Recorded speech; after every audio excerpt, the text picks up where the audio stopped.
ICSE class 10 का one of the very important topic आज हम लोग डिस्कशन करने वाले हैं, जो है क्वाड्रेटिक इक्वेशन।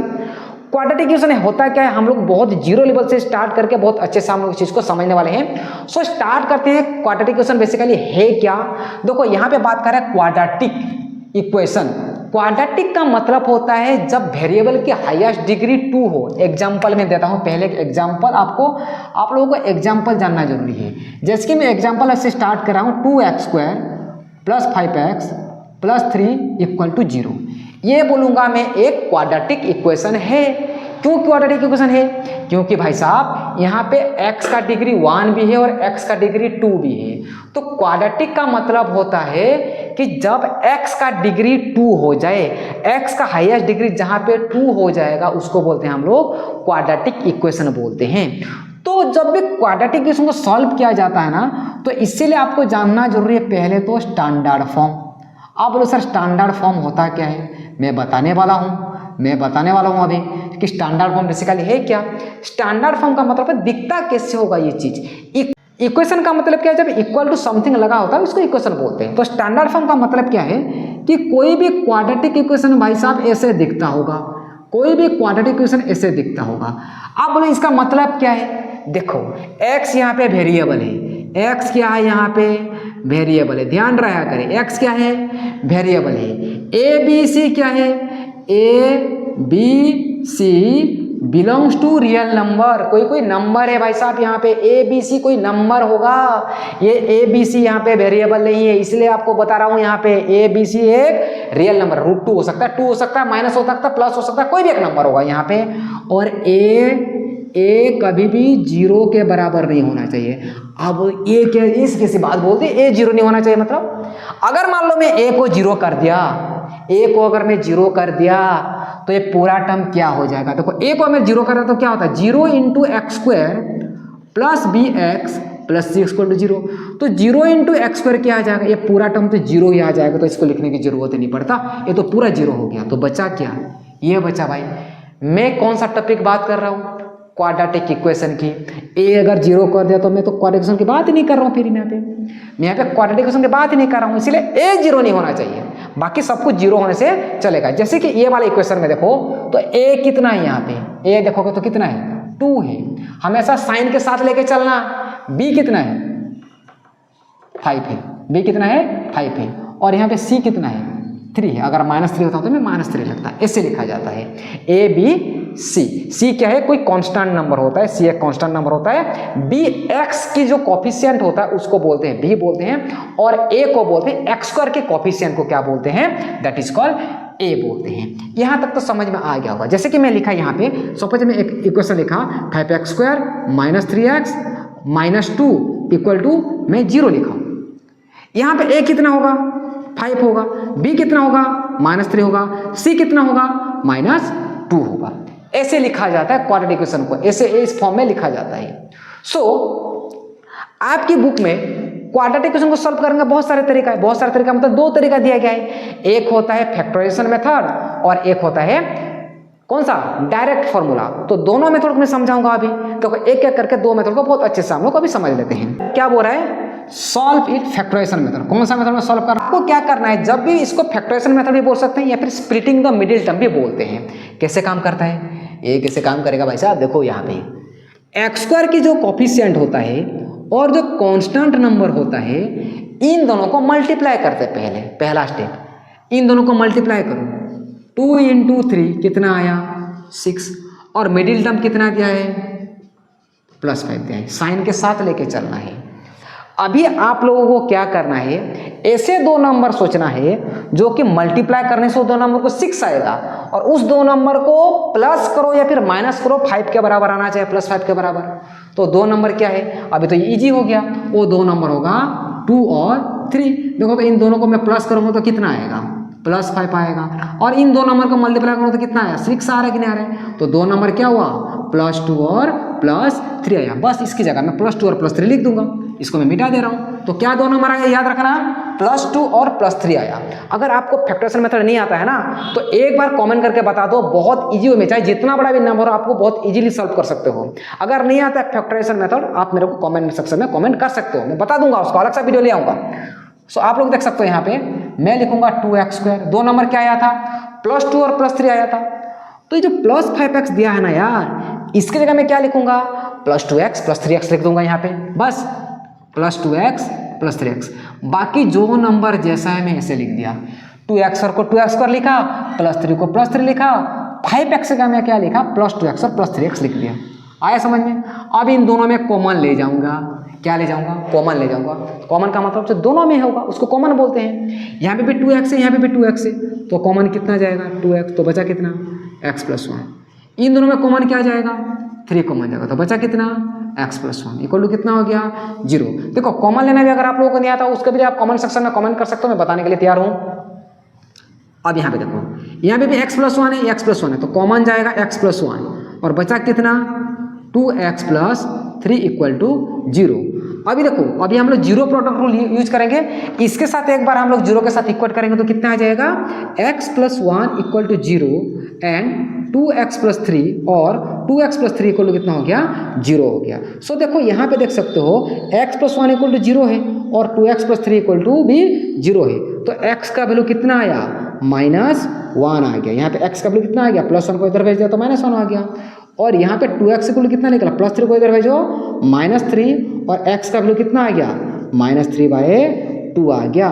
तो कहने का मतलब ये है कि x का यहाँ पे कितना वैल्यू निकला, यहाँ पे x का 2 अलग अलग वैल्यू निकल चुका है। x का वैल्यू -1 है और x का वैल्यू -3/2 है।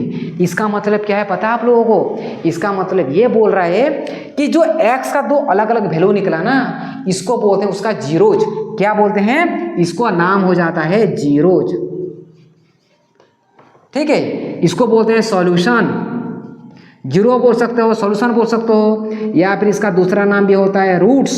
आपको एग्जाम में कुछ भी पूछा जाए तो x के वैल्यू की बात कर रहा है यहाँ पे, तो x का कितना वैल्यू निकला 2 वैल्यू निकला, कौन कौन सा -1 और दूसरा कितना -3/2 निकल गया।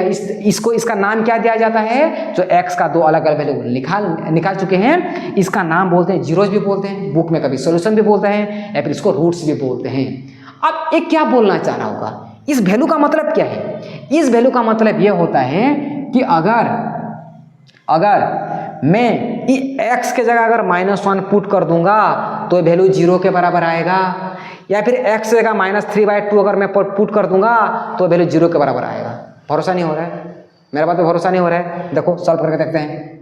2 × x का कितना लगूंगा -1 का स्क्वायर, 5 × -1 + 3। देखो तो सॉल्व करके देखो, 2 × -1 का स्क्वायर कितना हुआ +1, -1 × -1 +1 होता है, प्लस माइनस माइनस 5 1 जा 5 प्लस कितना हो गया 3, 2 1 जा 2 -3 + 3, तो कितना है देखो -3 + 3 0।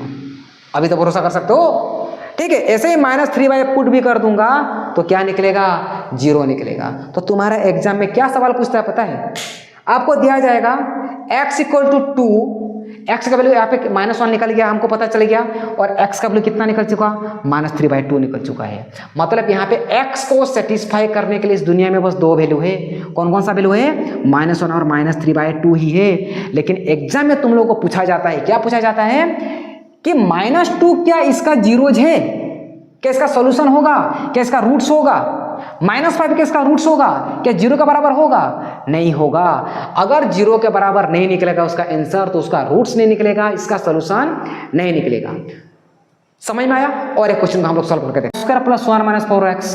ओए होए, यहाँ पे तो गलत कर दिया है। क्या गलत किया पता समझ में आ रहा है? क्वेश्चन गलत नहीं है, अरेंजमेंट गलत है। क्वेश्चन गलत नहीं है, यहाँ पे क्या गलत है? अरेंजमेंट गलत है। पहले x² होना चाहिए, उसके बाद x होना चाहिए, उसके बाद कांस्टेंट होना चाहिए, लेकिन बीच में कांस्टेंट दे दिया तुमको कंफ्यूज करने के लिए। हमको अरेंज करेंगे, पहले स्टैंडर्ड फॉर्म में लिखना जरूरी है। तो क्या लिखेंगे? मैं इसको लिखूंगा मैं 4x² - 4x + 1 = 0। अभी अरेंजमेंट हुआ, अभी इसको सॉल्व करेंगे। पहला क्या चीज होता है? पहले वाला और आखिरी वाला नंबर को मल्टीप्लाई करो। 4 × 1 कितना हुआ 4, मिडिल टर्म कितना दिया है -4।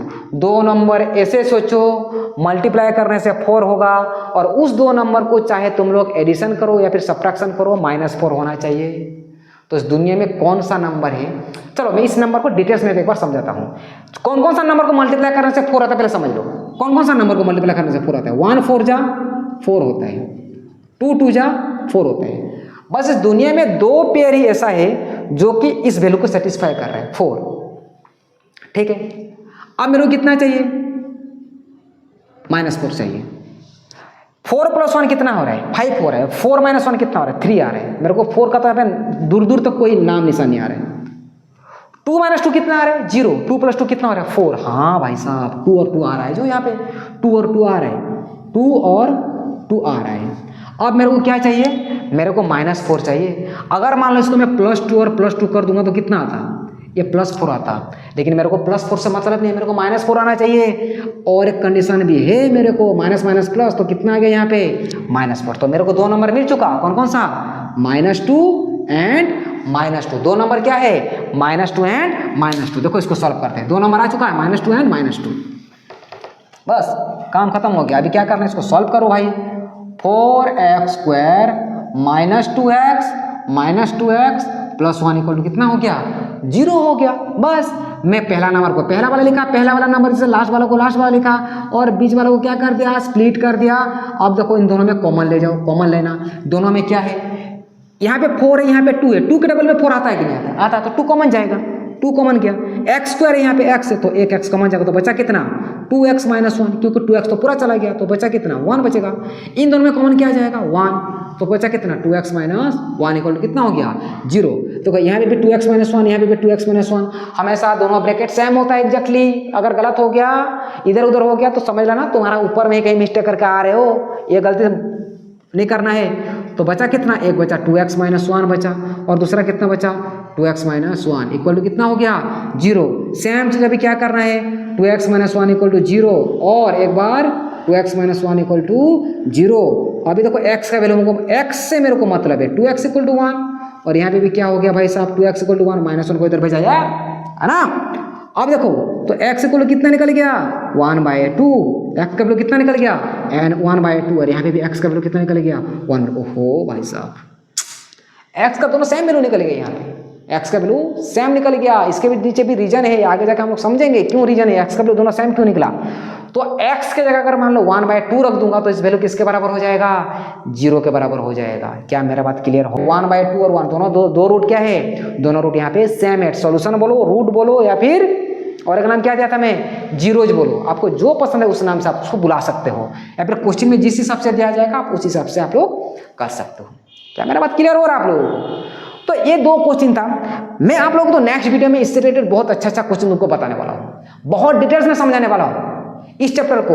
और उसका पहला चैप्टर जो तुम्हारा दिया गया है लीनियर इनइक्वेशन, उस चैप्टर का मैं बहुत सारा 3 से 4 वीडियो में अपलोड कर चुका हूँ। उस वीडियो को आप लोग एक बार देख लेना, क्योंकि आपको कॉन्सेप्ट पूरा क्लियर हो जाएगा किस तरह से क्वेश्चन एग्जाम में पूछा जाता है। उसमें प्रीवियस ईयर क्वेश्चन में अपलोड कर चुका हूँ।